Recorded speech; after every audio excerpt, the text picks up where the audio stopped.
आज असम में बाढ़ आने के बाद सभी लोग, सभी महान उद्योगपति जिनके पास पैसे हैं और जो जिस तरह से सहायता कर सकते हैं, यूट्यूबर हो गए, उद्योगपति हो गए, पैसे वाले जितने भी लोग हो गए, सभी असम की सहायता के लिए कुछ ना कुछ डोनेट करें। क्या कभी इससे पहले ये लोग ये सोचे कि असम को बाढ़ मुक्त कैसे किया जाए? क्या हमारी सरकार सोच रही है? नहीं। अगर कोई व्यक्ति डूब के मर जाए तो सरकार उसे 4 लाख देती है, और किसी के घर टूट जाए तो उसे सरकार 2 लाख देती है, 1,50,000 मुआवजा देती है। लेकिन कभी भी बाढ़ से राहत के लिए कुछ ना कुछ उपाय सरकार को करना चाहिए। लेकिन भारत का एक यह दशा रहा है कि कोई भी काम अगर 1 साल में पूरा करने के लिए कहा जाए तो उसे 20 साल में पूरा करता हो, वो भी काम सही तरीके से पूरा नहीं होता है। तो इसमें हमारी सरकार की काफ़ी गलती है। सरकार को एक सही संस्था का गठन करके सही रूप से कोई ना कोई काम कराना चाहिए।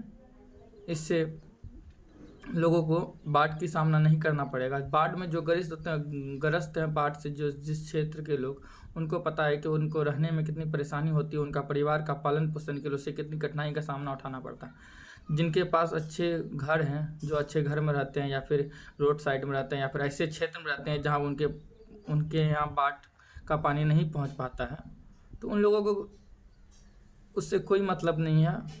क्योंकि लोग आज के समय में खुद के बारे में सोचते हैं और किसी के बारे में नहीं सोचते हैं। लेकिन लोग जो सरकार बनाते हैं, अपने क्षेत्र सांसद चुन के सरकार बनाते हैं, क्यों बनाते हैं सरकार इसलिए बनाते हैं क्योंकि वो सोचते हैं कि वो हमारे देश के लिए कुछ करे और हमारे लिए कुछ करे। लेकिन आज के समय में सब सिर्फ अपने बारे में सोच रहे हैं।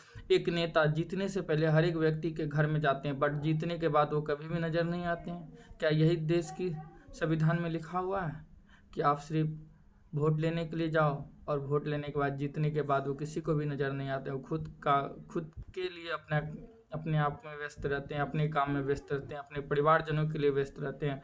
सिर्फ आज के समय में अगर मूल्य बात देखा जाए तो मूल्य तौर पर मूल्य बात है पैसा कमाना। नेता हो या फिर गरीब हो या फिर अमीर हो, सब पैसा कमाना चाहता है। लेकिन गरीब जो है वो गरीब ही होता जा रहा है, क्योंकि सरकार की व्यवस्था सही नहीं है। अगर व्यवस्था सही भी है तो उस व्यवस्था में काफ़ी घुसपैठी है। आज के समय में एक राशन कार्ड, एक आधार कार्ड बनाने के लिए लोगों को इतना दर दर भटकना पड़ता है। क्यों? सब कुछ ऑनलाइन कर दिया गया है। लेकिन आप अगर कोई भी काम कराने जाए तो उसके लिए आपको 1,000 रुपये घूस दीजिए। अगर आप घूस नहीं दे सकते हैं तो आप 5 महीना इंतज़ार करिए, 2 महीना इंतज़ार करिए। आखिर गरीब आदमी क्या करेगा? गरीब और दिन ब दिन गरीब होते जा रहा है। और सरकार सिर्फ अपना अंतर्राष्ट्रीय स्तर पर दिखा रहा है कि भारत एक संपन्न देश है। कहाँ से संपन्न देश है?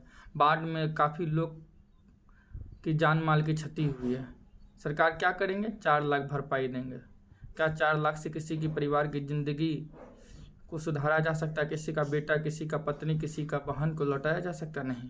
सरकार ऐसा कुछ भी नहीं कर सकता। लेकिन 4 लाख रुपए, 2 लाख रुपए, 50,000 घर बनाने के सरकार के लिए महज किसी एक व्यक्ति का घर होगा, लेकिन उसके लिए वो मंदिर के समान है।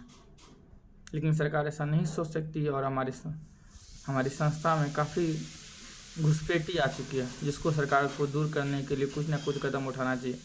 सरकार से यही गुजारिश है कि आप जनता के लिए कुछ ना कुछ करें। आपको जनता वोट देकर आपको उस क्षेत्र का विकास करने के लिए आपको जिताते हैं। आप उन सब का उम्मीद है जो आपको वोट दिए हैं, आप उनके लिए कुछ करें।